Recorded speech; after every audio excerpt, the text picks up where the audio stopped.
Good evening, ladies and gentlemen. Welcome again to another segment of Straight Talk with Grover Thornton. Tonight we have a couple of guests tonight who's running for office. Uh, we want you to listen very attentively when I begin to speak with them. But I just want to say that this is one of the most critical times in the history of this nation, and therefore it's very important that we vote. Uh, the future depends really on us.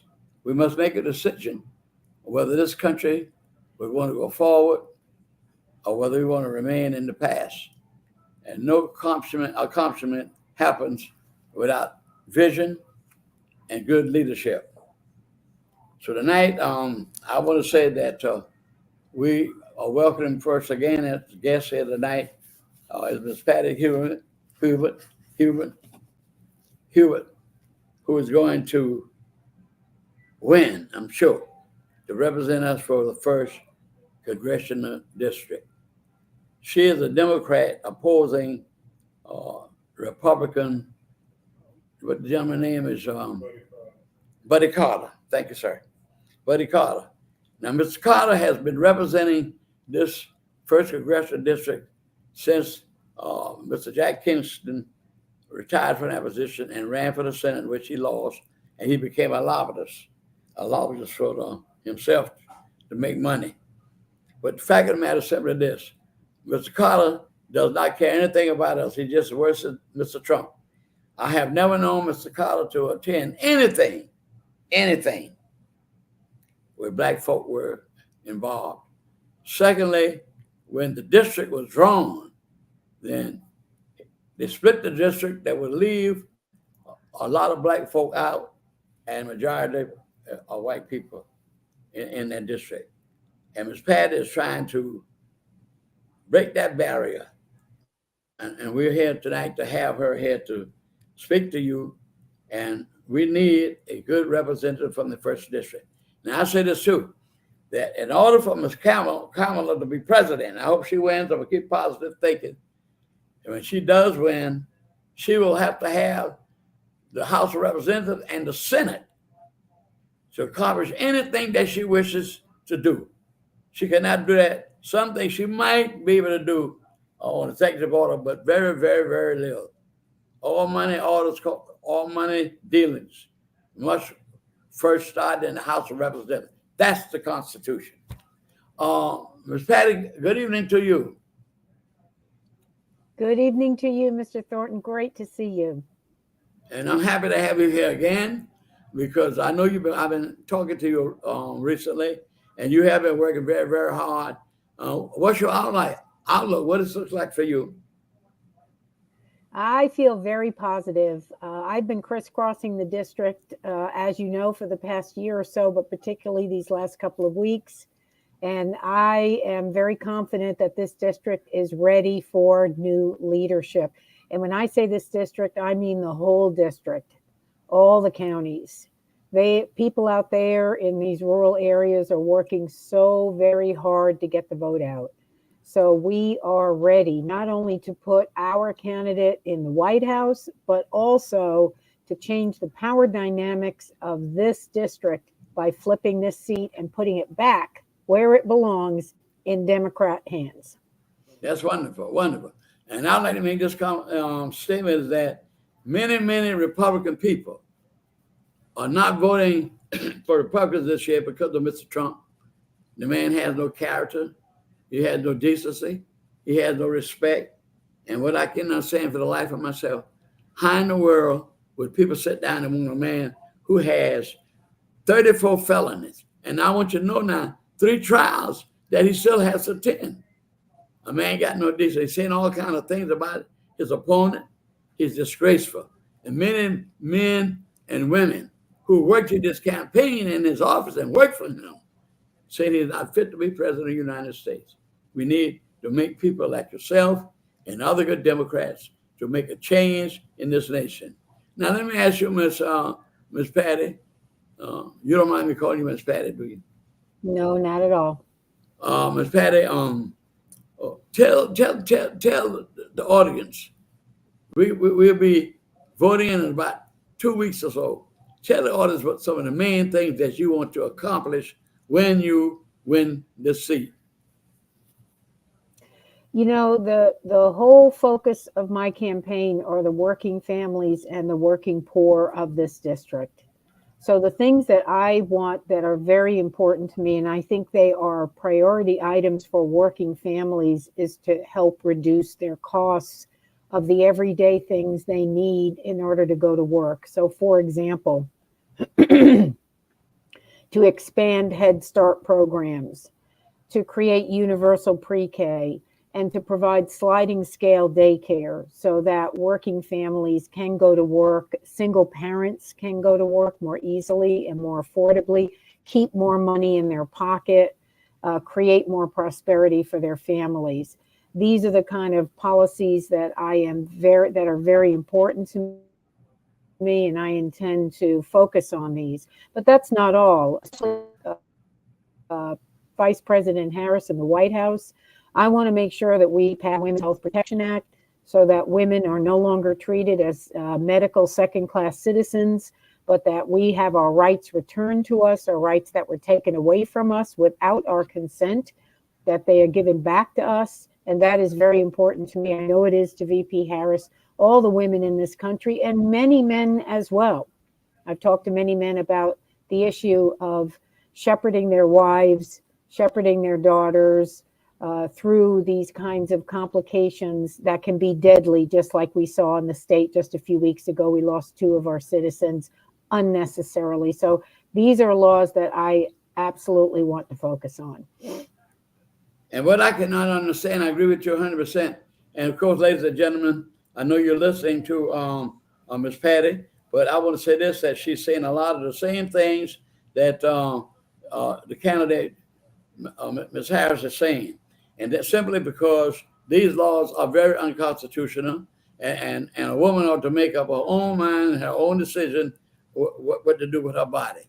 And I just hope and pray that you will be successful, because she does need every Democrat that she could get to vote for her. Yes. Personally, I don't believe we only need a few. We only need a few Democrats to flip the House, and this can definitely be one of those seats that we can contribute to putting the House in Democratic hands. Yes, ma'am, because Georgia definitely is in play for senators and representatives. So I hope we'll be successful like that. And I wish you a lot of luck. And I really want y'all, the citizens, to get out and vote. If there's ever been a time to vote, it is now. It's the man wants to be a dictator. His friends are people, powerful men in their governments, like in Russia. Putin never saw a president so close to an enemy like that. I just don't understand it. And a lot of Democrats are catching the heat over the war in the Middle East, in Jerusalem. But like I said in the last show, people will have to learn how to read and know what's going on. War is war. War is killing anybody you can. That's the nature of that game. So all they're talking about is Palestine. And like I told people last month, Palestine has never been a state. They're human beings. Don't misunderstand what I'm saying. They need self-determination. But they're under Iran. Iran is footing the bill. Iran is pushing the Hezbollah and the rest of these people against the Jewish people. And I want everybody to know again that they have been attacking the Jewish people since 1948. And like I told you, get the Bible, the Word of God, and read the 2nd chapter of Genesis, and you will see that God says to Abram, he was not Abraham at that time. God later on during the time changed the name to Abraham, but his name was Abram. 2nd chapter of Genesis, the work of God, the Word of God. And here's what it says, quote, "This day I give you this land, from the land of Egypt to the river of Egypt to the river Euphrates." So that's number one. Number two, I'm not saying that this should not be compassionate to the people in Gaza. And I always say, why would Gaza, the Palestinians, let these people come into their nation and cause all this violence and disturbance? Because Iran, and you will be a very good help to this president when she wins, because all of this depends on on our government, state government, approving any negotiations that they may come into existence. What you're saying really should remind us all what is at stake in this election with regards to leadership. The world is a volatile place. There is a lot of danger and risk out in the world these days. There's a lot of instability. And we need a sure, experienced hand at the helm of the largest, richest, and most powerful country on the face of the earth, which is the United States. We cannot put our country in the hands of someone like Donald Trump and his vice president, both of whom have proven themselves to be unstable and untethered from reality or truth. We need a sure hand at the helm, and that is Kamala Harris and Tim Walz. And that is really the choice that we have to make today. So thank you for pointing that out. It's so very important. Voting starts October 15th, early voting. And if you want to find out more about me, you can find out more about me at Patty, PATTIFOR, Georgia.com. Well, I'm going to say this, and I know I'm going to say it again tonight with my other two guests, and that is this. I want these men, stop this foolishness about this lady, about Ms. Harris. Two of the tough women that I know in politics and this nation can attest to that, and that is Ms. Golda Meir, both of these women are dead now, Ms. Golda Meir of Israel and Margaret Thatcher of England. They call her the Iron Lady. Both of these ladies were tough, and Ms. Harris is tough. Don't care what that stupid man, Mr. Trump, says. That man has a mental problem. I was listening last year when people were evaluating him. It was a psychiatrist, was a medical person, and a psychologist, which is a behavior person. And both of them say the same thing. The man has a mental problem. No question about it. He was talking all about himself, but he had not said one thing but what he want to do. And you're saying here tonight to the constituents in the first congested district, the things that you would like to do and accomplish with Ms. Harris. So I want to say this to you, ma'am, in conclusion, that I want them to get out and vote. I want these men to stop this foolishness and vote for this woman. First place, me being a black man, this lady being a black woman, he's bringing her down, calling all kind of terrible things. She's not intelligent. How a woman going to get all those accomplishments if she wasn't intelligent? The man has a mental problem.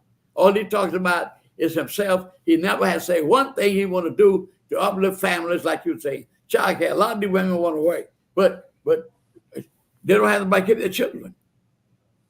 So we hope you much luck in this endeavor, ma'am. And I know that people are going to support you. And I really thank you for being on this program tonight and coming on to tell people your desire, things you want to accomplish, and be with the new elected president. I'm going to be positive she's going to be the next president and the first woman president. So we thank you very much. Mr. And you want to say it? You want to say anything? I just want to thank you. No, I just want to thank you. It is always an honor to be with you. It is always an honor to be on the show. Thank you so much for everything that you do in order to help educate the public. You're always educating, you're always teaching, and that is a wonderful, wonderful trait. Thank you so much. And thank you, everyone. Good luck to us all. Let's make sure that we get out and vote and bring somebody with you. Get out and vote and bring a friend. Yes, ma'am. Bye, everybody. Thank you very much again. Bye-bye. All right, then, ladies and gentlemen, at this moment, I'm going to take a little break, and we'll be right back. Hey there. Are you ready to amplify your voice and embrace your passion? Tune in to Our Black Media Network, where community comes first and every story matters. We're here 24/7, delivering powerful content on everything from financial literacy to the latest in sports and mental health. We are unapologetically real, reflecting the heartbeat of our community with programs that inspire, empower, and drive change. Join us on all major media platforms to celebrate our unique voices and advocate for the change we want to see. With over 50K monthly viewers, our network is your go-to destination for authentic, engaging content. Be a part of the movement. Be a part of the change. Tune in to our Black Media Network today and let your voice be heard.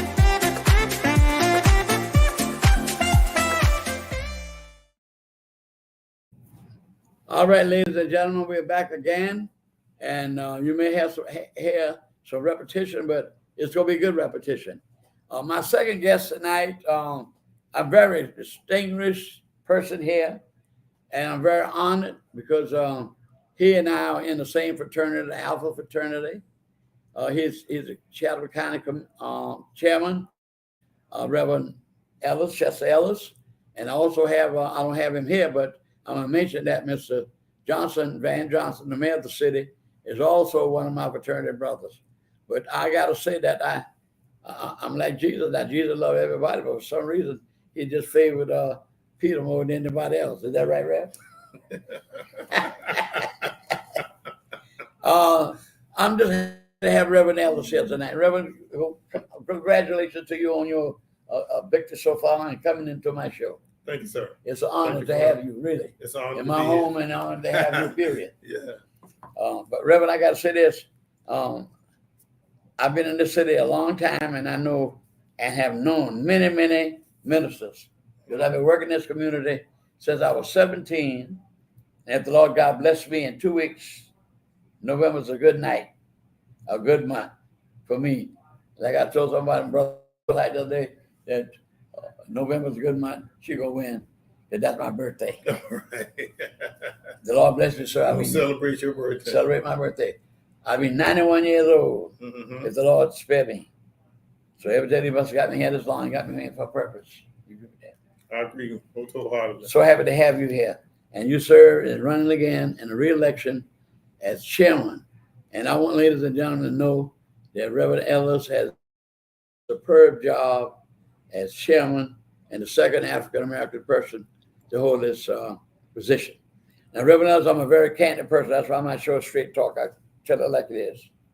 And all my life since you've been in politics, I have never heard not one bad thing about you. Not. And I get around a lot of times. You know that. If you're here, keep it to yourself. That's what I'm saying. But I'm just saying, it was bad, I'll be handed now. But you sort of remind me of Billy Graham. That man, nobody has all the years he's been preaching the gospel. Nothing was said bad about that man. But just, of course, the word of God said, be careful when everybody says about you. So sometimes I want people to say something bad about me. But just don't make it too bad. All right, Reverend, happy to have you. Tell us, Reverend Ellis, I know you're up for re-election. Tell us some of the things that, why people really should re-elect you again. Some of the things that you have accomplished since you've been into that position. Well, let me just say that I'm running on the theme, let the work I've done speak for me, and the work I'm doing speak for me. Yeah. One of the first things that I encountered in 2021, I took office in January, and in February, I had to go to the Pentagon to represent Chatham County. They will get the Air National Guard, the Air Guard, was about to close the Combat Readiness Center, which is located at Travis Field at the airport. And they were going to move that unit, the 165th Air Wing unit, they were going to move it to Colorado. Mm-hmm. Well, I went and joined forces with our two senators, all the congressmen in the state of Georgia, and we met with all the top brass from the Air Force, which the Air National Guard is under. And we were able to not only save the Combat Readiness Center, but we were able to get for the Combat Readiness Center $450 million for the new C-130Js. Now, the military used the C-130Js for one thing, but here's what Chatham County used the C-130J. They're the Hurricane Hunters. Okay. Those are the ones, and in fact, the two new ones that we already have in place were the ones who flew into our latest 3 hurricanes. Okay, and when I say the last 3, is because, one of them turned away. But we still had to have the barometric pressure and all the rest. And so those airmen fly the new C-130Js, which is the newer model, which can fly longer, all right, gather more data. They have top of the line electronics and equipment in them. And so that serves Chatham County because we're able now to get more data during hurricane season as the storms build up in the Atlantic or build up in the Gulf Coast, all right, down in the Gulf of Mexico. Then we're able to get that firsthand knowledge of what and how the directions of those things will change. So keeping the 165th here is not only for that purpose, but 4 times a year, all of the pilots in the military, doesn't matter whether the Army, Navy, Air Force, all those who fly, they come and play war games, and you prepare for war. And Yeah. And so we have a 15-mile territory before you hit international waters off of the coast of Tybee. You also have from down at Camden Bay, where you have the new set of Ohio submarines, Trident submarines, nuclear submarines coming in. And then you have a new unit over here at Paris Island from the Marine Corps. So we cover the whole area from the beginning of Georgia at the Florida coast all the way down to the beginning of North Carolina. And so our military is able to play war games with our pilots. That's why we have some of the best pilots in the world. And so there was a chance that we were going to lose that. Okay, and so going to and talking to all of the military leaders and letting them know how important that was for it to stay here, and the kind of training that happens in Chatham County and in the coastal region cannot be duplicated anywhere. All right, and so that was the very first feat we had, but we also started to sit down and talk to our federal officials and our state officials about what Chatham County needs. And throughout my whole administration, we have dealt every day with what they need. Every morning I wake up, I talk about what I can do to help Chatham County become better. All right, and I can honestly say we have fared better. There is no place in Chatham County that doesn't flood one way or another. So we have put in infrastructure money, about the infrastructure money, and monies have been put in place.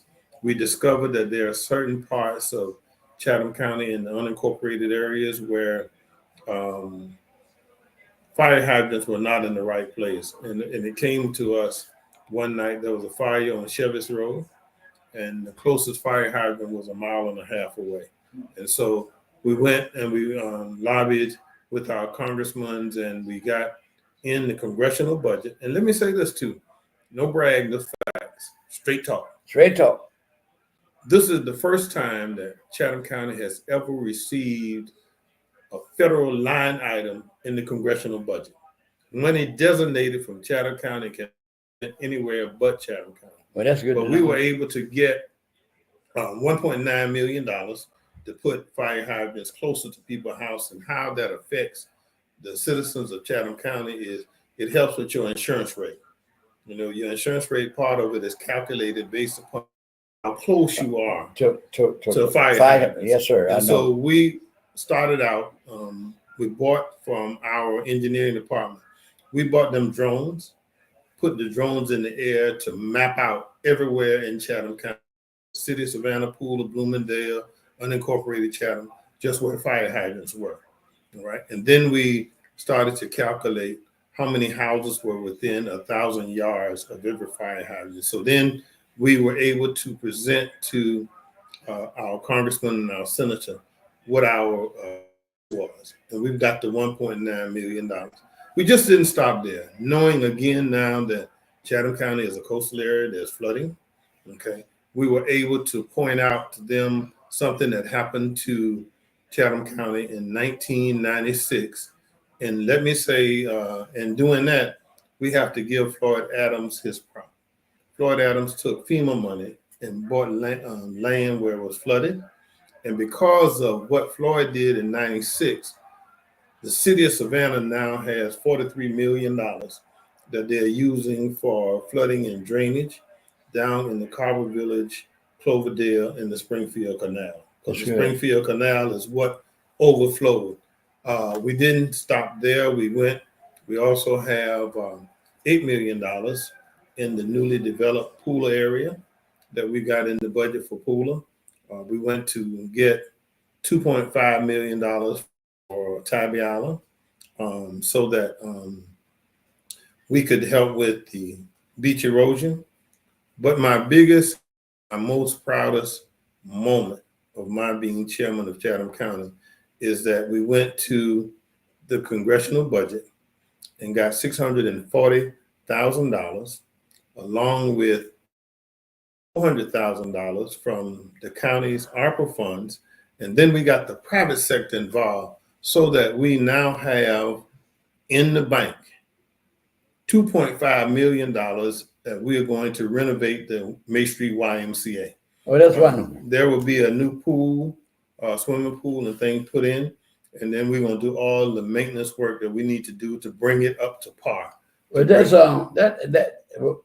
the county's going to do that, and that's in the city. The county was the spearhead of this project. I met with the board of directors of the May Street Y, and they asked for help. And I promised them one thing: I may not get you what you want, but I'm gonna get you what you need. And so the $2.5 million represent the renovation that's needed for now. Let me say this to you now: as I go to work with the state and the federal officials, okay, I just don't represent unincorporated Chatham, but I represent entire Chatham County. Good. So the city of Savannah is in Chatham County.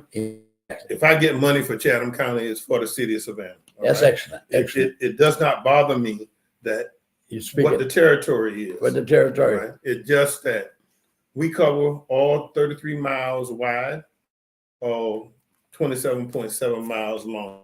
Let me ask you this question, Reverend. I'm glad to hear you say that. I don't know the interaction you in the city, when I say you represent the city, and the kind of have. But I do know with it, one time you started this business about for your tenure, one police department. And for some reason, there was some kind of mess. The county said that they were not responsible for the breakdown, and vice versa, the city said this. But now what's kind of concerned me is this. Up to date, like I asked you when we met with the senator, this infrastructure money that the president said for the first time with bridges and all that, when that bridge was knocked down by the ship there in Maryland. Mm-hmm. But the infrastructure money was supposed to be used for bridges and roads. Right. Then I like to know this. Like I asked you, when I asked you that question, mm-hmm. why the streets of Savannah are so broken up? Now, if you take on Montgomery Cross Road, going back from this way up to Abercorn, on the right-hand side, that whole stretch almost is bumpity. In my house, go to right to the left to the blinking light, make a right to go to Walgreens drugstore. Same area. Bumpity. 3 years I've been calling about that same thing. And when I'm driving my car, I stop. Well, you go think fast like that, you knock out your front end and all of that. If anybody behind me, too bad. I take my time, I go very, very slow. Mm-hmm. 3 years, that has not been done. So when I heard that the president got all this, and the Congress passed all this infrastructure money, I ride a lot of time on your area, everything's smooth. I don't see no broken streets nowhere. Live over there. Huh? You ought to live over where I live. They're broken streets now. No, I'm talking about this way. Mm-hmm. when I'm thinking about that. I know Okay. down in the black neighborhood, anywhere you go in the city, in the country, if they live there, something need to be done. Terrible, you know that. Black folk have always been the last person to get the things done. You know that. But it takes leadership like yourself that you represent not only the area, you bring the money into Savannah, Chatham County. Correct. That's what I'm saying. And let me say this now. In each one of them, we know we have 8 municipalities in Chatham County. Yes. Right. Whenever I go and I plead for money for all of Chatham County, Yeah. every municipality and the county have to do what they call an MOU, Memorandum of Understanding. All right. That's what the money is for and how it's going to be spent. Let me tell you that things in government don't overturn nights. All right. Because I've been fighting for infrastructure money for the last 3 years. This coming Tuesday, I'll leave here and go to DC and be in DC Tuesday, Wednesday, and Thursday. And I've got a meeting at the White House and then with the senator, with some congressmen.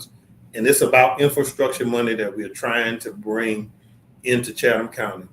We have made the first 2 cuts, all right? And that's the way federal money works. You have to get past the first cut, then you have to get past the second cut. Mm-hmm. The third cut is when you negotiate what monies you're going to get. I'm aiming for $53 billion, all right, for all of Chatham County. But let me ask you a question. Sure. Do you have a dialogue with the mayor on a lot of these issues? All the time. The city manager, you must understand this now, wherein I am the chairman, I'm also the CEO of the county.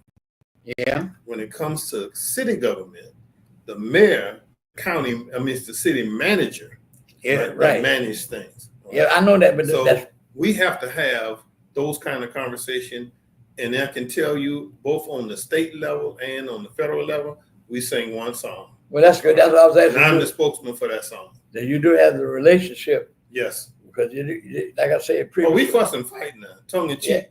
Yeah. Fuss and fight, but they don't get out. Okay. All right, so we're gonna fuss and fight. We're gonna Because, have some knockdown, drag outs. In my But judgment, in the end, what's best yes, for all of us? for all of us. That- Because in my that- judgment, it was a bad move, and it copied that pattern from Jacksonville, one police department. But I don't know where the breakdown came with the police department. They lost some money, as far as I'm concerned, because they had to restripe all those cars, take off one thing, put it in county police. You see what I'm saying? Well, we already had. Now I walked into that. I'm just saying that. What I mean by I walked into that was when I was elected yes. as the 8th district representative. Well, I'm just saying The fight was on as to whether we were going to keep one police unit or whether we. But see what I'm trying to say, Reverend Ellis, is that the breakdown came for some reason I don't know. Mm-hmm. But I'm just saying the money that was wasted Mm-hmm. could have been avoided if there had been some kind of dialogue where there had been good communication between both of y'all. But at least you've taken that over, you're moving the county forward, and that's what's important. Your leadership. We have to deal. We have to work with the cards we are dealt. Now he's up for re-election, ladies and gentlemen, and now he has already explained a lot of things that he has done and what he has done.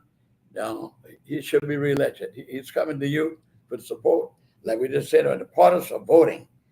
That's the only way we can get forward and do anything for any country to exist. The citizens participate to bring about the change, and that's where you come in.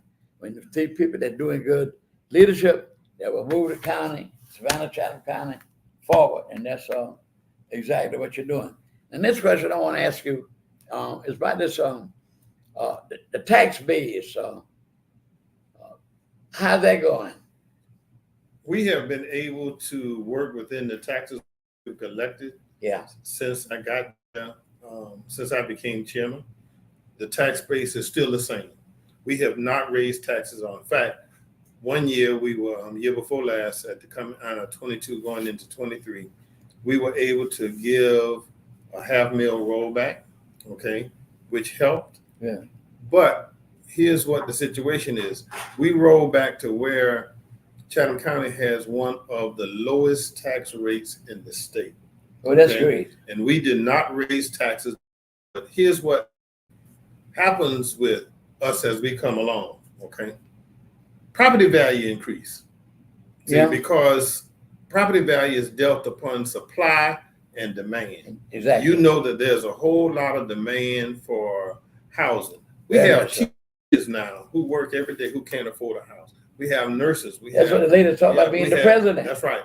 We have first responders, firefighters who can't afford a house. So what the county did was we partnered with Habitat for Humanities. We went out to Port Wentworth. We bought 18 acres of land. 11 of those 18 acres will be Habitat housing in the Habitat model because we keep the price down. More people can afford them. Exactly. Right? And so by coming up with plans of that nature, Yes. and we're in the process now of looking further into that to create more houses. I'll tell you one of the things that people don't realize is that right across the street from you where you live is Hunter. Yeah. Right outside your door, right across. That's right. All right. 70% of the soldiers who are stationed at Hunter have to live off base and can't live on base. All right. Their housing allowance for the military does not allow them to afford apartment. 2-bedroom apartments now in Chatham County are running anywhere from $2,200 a month. It's a disgrace. To $200 a month. Disgrace. And their housing allowance is not that high. And so what we have done is we have gone in and talked with the military of how we can partner with the military to get housing for the soldiers, just like the teachers, just like the hospital workers, just like the first responders, just like the fire, and get the pricing down. And so the way we do that is that we get federal tax.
I'm Patty Hewitt, and I'm worried about our future. Last one? I think about my grandkids and the belief that they deserve every opportunity. And what you deserve, what coastal Georgia deserves, is someone who cares more about their community than about corporate profits and big pharma. I'll see you later. All right, thank you. Small business owners and hardworking Georgians are the heart of our community. Have a good day. Not CEOs, not lobbyists, not shareholders. But who's taking care of them? It's time to ask yourself, what do you want from your government? This is our year to stand up against what we know is wrong. No more DC politicians invading our home life. No more racism that kills dreams and spreads violence. And no more corporate greed at the expense of workers' rights and our environment. So what would be the most meaningful help to you? I've spent the last 8 years working behind the scenes, mobilizing our communities for positive change. And while that is really important work, I can't stand by and allow the same tired politicians to run this country, the same ones who've neglected the real needs of Georgians. I'm ready to take our seat in Congress so I can fight for you and your families. I vote for you. Thank you, my darling. I love you. This isn't about party lines. This is about voting for a better future for more Georgians. Enough is enough.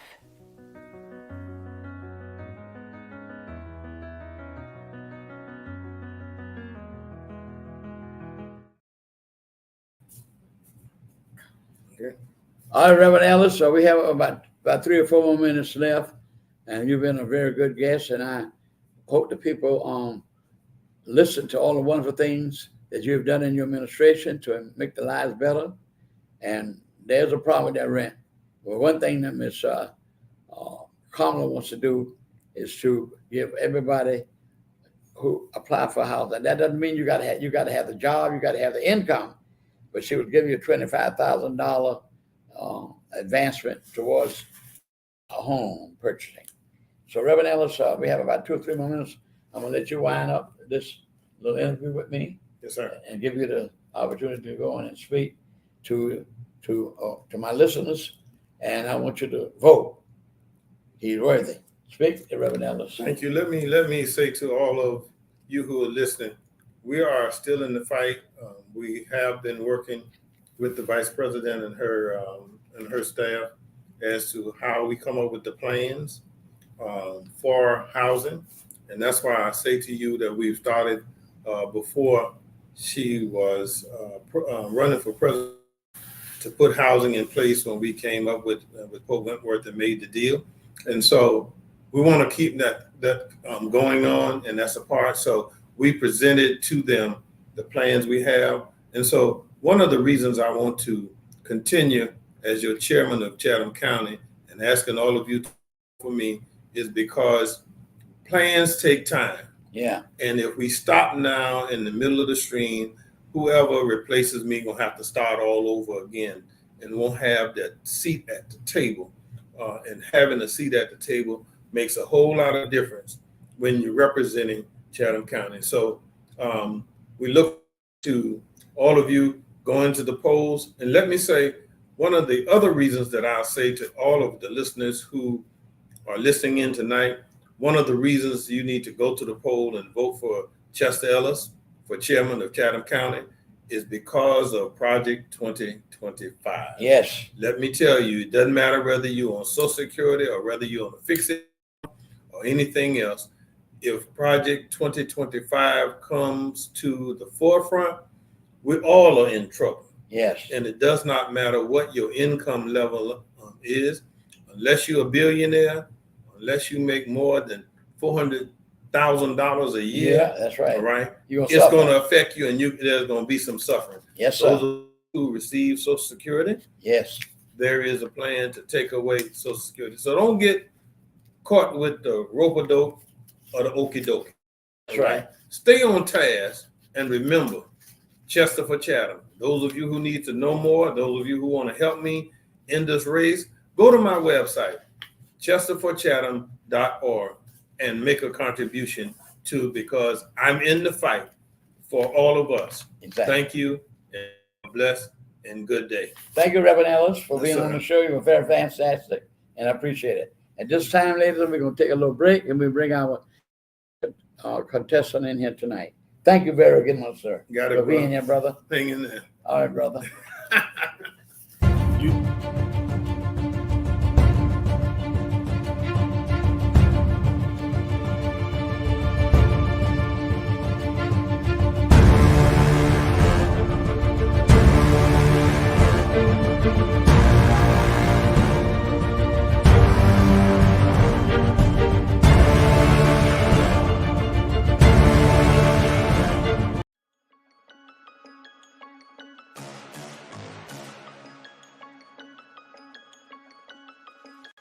Hello, I'm Richard Coleman, and I'm running for the office of Sheriff of Chatham County. And when I'm elected, I promise to inspect what I expect. Chatham County, it's time for a change, and that change is me, Richard Coleman.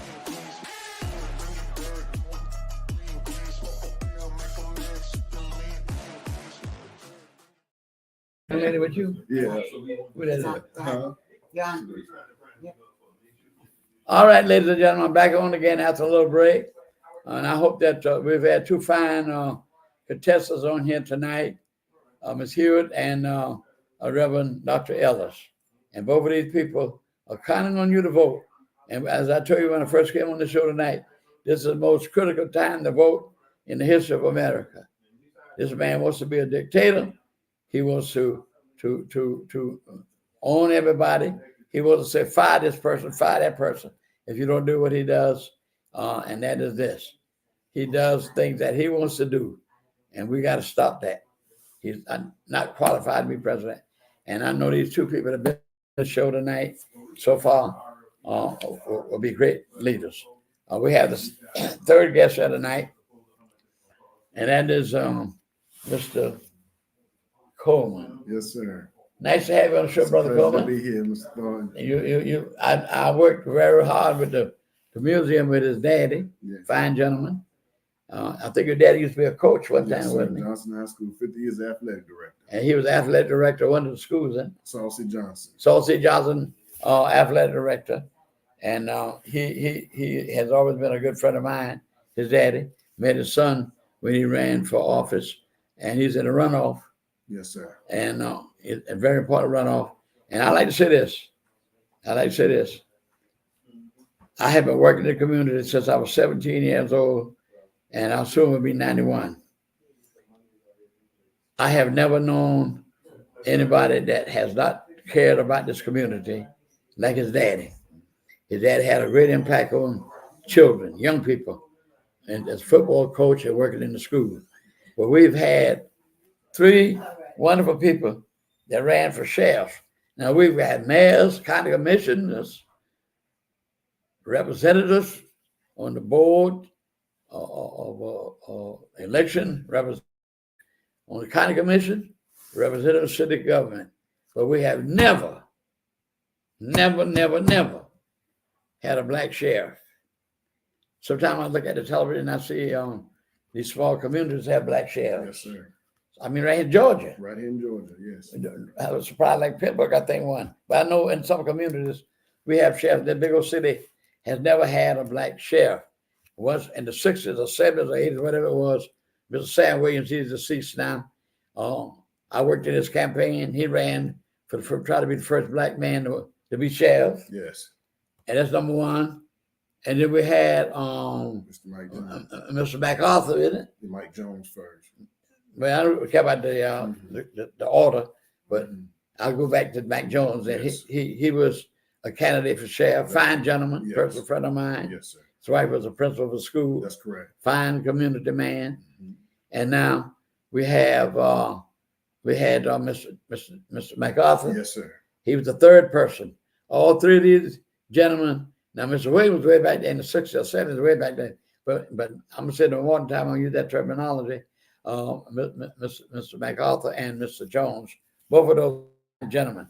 And of course, we have a fine gentleman sitting in my house, Thank you. in my den here, Mr. Coleman. Now, how you doing, Mr. Coleman? I'm doing fine, Mr. Groom. And how's your daddy doing tonight? He's doing fine. Fine. Give him my Yes, sir. regards. I I know will. he's been ill in the hospital, but Yes. he's coming along He's wonderful. come a long way. Now you were running for you were in a runoff campaign. Yes. Now I don't know. I never met Mr. Welcher. That's his name. Yeah. I understood he was a good man. I never met him, but I heard one time he was in the hospital very, very sick, Yes. and I understand he is out of the hospital for what I understood from some friend of mine, and that he's in a wheelchair. You heard anything about that? I've heard it, but I can't confirm it. But You can't confirm it. have heard I can't confirm it. But the only thing I was saying, the person being in the wheelchair, and I know he's about 83 years old. That's correct. I remember hearing that on the television when he fell ill. But I wish the man well. Yes. I'm not wishing no bad luck on anybody other than Trump. I don't hide that. But because he's an evil man. And I would read the fifth song in the Bible, pick it up and read for yourself. But King David said, let death come upon those who are extremely evil. And that's what Trump can't get no more evil than him. But anyway, sir, I know you want to run for this office. And tell us, just give us, talk to the audience right quickly. What really motivated you to want to run for office? You're in a runoff and you got a chance to win.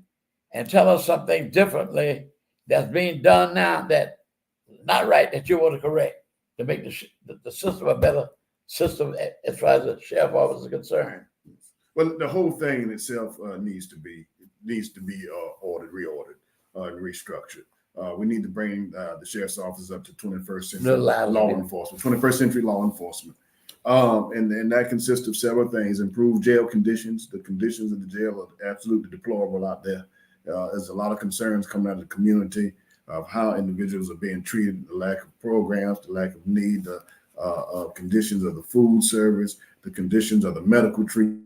The staffing is low. Morale is low internally with the sheriff's office. You know, people are going on their lunch breaks and not coming back to work. It's just not a good situation overall at the Chatham County Sheriff's Office. And see, these are the things that I'm looking forward to address, looking forward to make improvements on, and to bring that sheriff office up into the 21st century. That also includes things such as stronger community engagement. You know, we've got to get back from law enforcement and reconnect with the community. And as the chief law enforcement officer of the county, we need that community engagement between law enforcement and the community. It makes for a better community. It helps with crime issues, and it also helps with a safer and a more productive society. Mr. Coleman, I think when you was on the show last time, you were telling me something that you would like to do. Let me ask you this. Is that department getting enough money from the city to really run that jail? I think the budget is fine. From the last I checked, Mr. Thornton, the budget was about $56 million towards that jail. Now, the majority or percentage of that budget, the majority of that budget goes toward the jail itself. And then the other half goes toward what they call the enforcement bureau, the enforcement side. That's your civil service, your courts, you know, where the people come in and knock on your door and serve you your papers and your warrants and that type of thing. But the majority of that budget goes to the jail. I know that when Colonel MacArthur Holmes was in charge as the jail administrator, that jail had credentials. Yes, a lot of people can hear you. When MacArthur Holmes was in charge of the jail, that jail had credentials and certifications. From my understanding, those things are not in place anymore. I'm not saying that for sure, but if they are not, then we're looking forward to getting that jail recertified, get those credentials back so we can receive that federal and funding that we need to offset costs and expenses at that jail. You know, I remember hearing one time on the television about Jacksonville. Yes. Maybe sometime we need to send our people down to other places and see how they run in this and how they operate in this. Now, I heard there was last year, I believe, or year before, one of the things they do in Jacksonville, if an individual is arrested, particularly a returnee, yes, revolving Joe yes. person, that person immediately evaluated mentally. Yes. What's your thinking on that? It's a big part. It's a big part. Right now, the Chatham County Detention Center is the leading provider in mental health services, and we can't be that. Those individuals don't need incarceration, Mr. Grove. They need treatment. They need help. Absolutely. Right. And so what's happening now is the taxpayers have been burning down, covering all these ridiculous costs of these individuals being incarcerated when they should be in facilities that's going to help them treat their conditions. And so the jail is not suited. The jail is not a hospital, right? It's not suited to treat those conditions. True. They need to be in places like the Regional and Gateway and these type of facilities that are set up for those. Yeah, but the jail can have them evaluated. Right. The jail can have a psychiatrist, right, a medical, and have them evaluated, and then refer them to other agencies. Yes. See, the one thing I've always despised was that when these people in jail, I'm not talking about violent criminals. Right. We have so many men incarcerated ought to be out. They try to do that now nationally. Mm-hmm. All these thousands, particularly black men, and if it kept going on and on and on, the black women ain't gonna have nobody to marry. That's a shame. Too many young men in prison getting hooked up with drugs and all that kind of stuff. Because my own two boys messed with that mess. Mm-hmm. But they got their lives right because we trained them right, they raised them right. Yes. The Bible says, bring up a child where they have it to go. Yes. And when they get older, we'll not depart from it. I give the scriptures when I can to the people. Yes. Because that's one thing we don't do. We don't really, I'm not no angel and I ain't no perfect person. But we need to follow God's word. That's correct. And that's what Jesus died for, so you can ask for forgiveness. No question about it. So when these young men, another thing, they sit in the jailhouse. Because I remember one time I worked for a corporation and they had to have a pod for machinery. And it was out, way out there off Louisville Road, Georgia Pacific at that time. And I had to go pick the pod up from the airport. And I was speeding. Yes. They went to break down the machine and it was broken down. And everybody sitting idle, waiting for that part to get the machine up again. And I was speeding, and the police arrested me. And that's the first time I had been in the jail. And the man was very nice, to tell you the truth. And I waited for the guy to come and pay the fine. Because after I went to judge, he had the fine. And about $60 or something. I had no money like that. And I stayed, so he was coming to get me. Right. But he took his own time. The man was very, very nice. Mr. Coleman. We talked and chatted. Over time, the man had to go home. He said, brother, I got locked you up here now. Oh. And it had to go for the old jail, right? Within 100 yards almost. He had to put handcuffs on me. Oh, I was so embarrassed. I said, miss, I never done in my life. I do want to get these handcuffs. But anyway, the man eventually came and got me out. Yes. And he and I were talking. And I would see this guy sitting around playing checkers and doing this, that, and the other.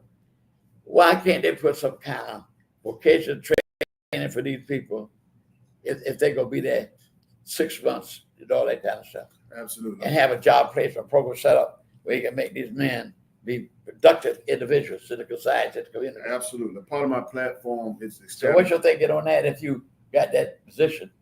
Think about doing something like that in the community. Yes, sir. Part of my platform is having effective rehabilitation and rehabilitation initiative programs. Right. Effective is the key word. Right. You know, making sure that these individuals, that when they go in there, they receive skill training, you know, things that allow them to come out when they're released from that detention facility back into the community. They can apply these skills to make money and to go to work. And so these are part of my initiatives. I was talking about a group, what I call a CARE unit. Uh-huh. The CARE stands for Career and Rehabilitation Efforts Unit. Right. That's an initiative that I want to start that says that allows my employees to go out into the community, partner with businesses. And as we get the information on these individuals who have been released from detention, right, find out their skills and their trade, that we partner with these businesses and say that, hey, upon their release date, we want to give them 3 interviews set up according to their skills and to their trade. That's a good idea. Promise yes. them a job, but we can Yes. give them those interviews to move forward. And then you make a commitment to them. There ought to be a relationship between the city employees and your organization. Yes. And like you said, get these men trained, have somebody on your staff as a job recruiter, find jobs for people, monitor them on the jobs. That's what you're trying to help these guys. They come out there, that's why they're like a revolving door. That's correct. Because they don't have nothing to do. So, well, I got to have some cigarettes, I got to have some this and that and other. So the first thing they go and order somebody.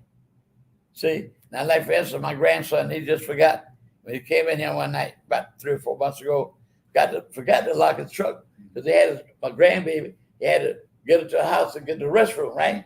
And he said he don't know why he just imagine they locked the door. He's a human being. Some joker came by late in the morning, went in the truck, and stole his gun, registered gun. So he immediately called the police, and the police showed him a pit where he purchased that pistol, and he gave them the serial number. Yes. See, now that person was to go out and rob somebody, steal and all of that. Then that gun, you check, oh, this is a stolen gun. Yeah, you stole that gun. Where did you buy it from and all of that? Right. Because the information there. Because the information But see, if a person get out and get a job, learn how to be productive, then they won't do all these kinds of things. We can cut down crime. Right, we can cut down And crime. the main thing about it, sir, too, is to pay the people a living wage. Yes, yes, yes. You see, that's one thing I've always hated my country.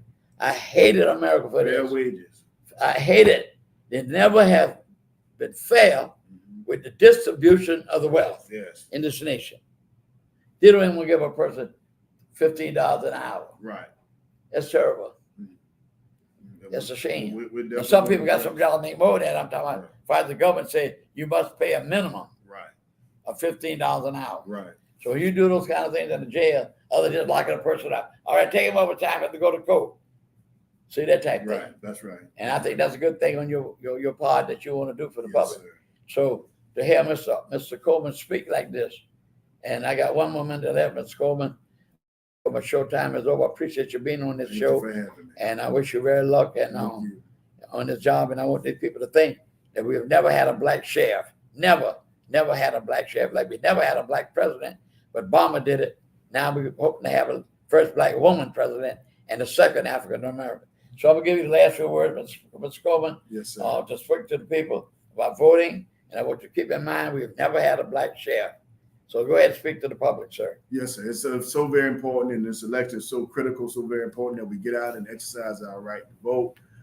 There's things from the federal level to the state level to our local level. There's so many issues that are so important that affect our lives as citizens of our community and as African Americans. And so I'm encouraging all voters, no matter what race or gender is, that you get out and that you vote. I, Richard Coleman, vote for Sheriff of Chatham County.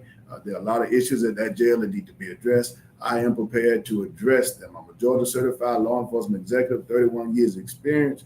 I have a master's degree in public administration and a bachelor's degree in criminal justice administration. I have the experience. I have the know-how to serve that jail and fulfill your need.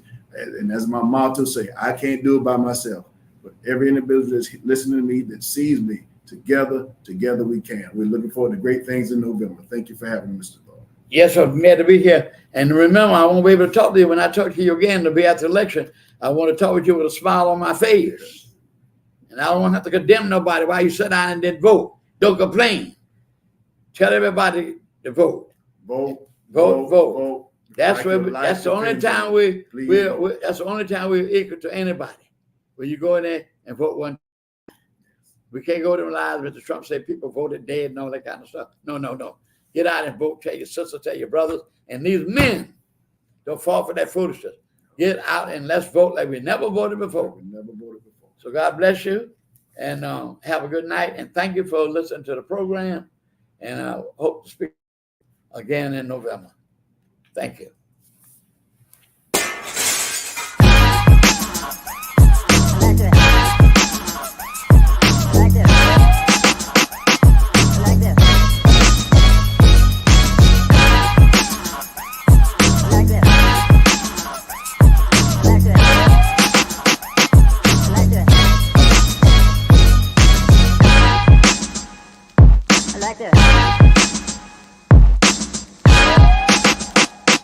Like this.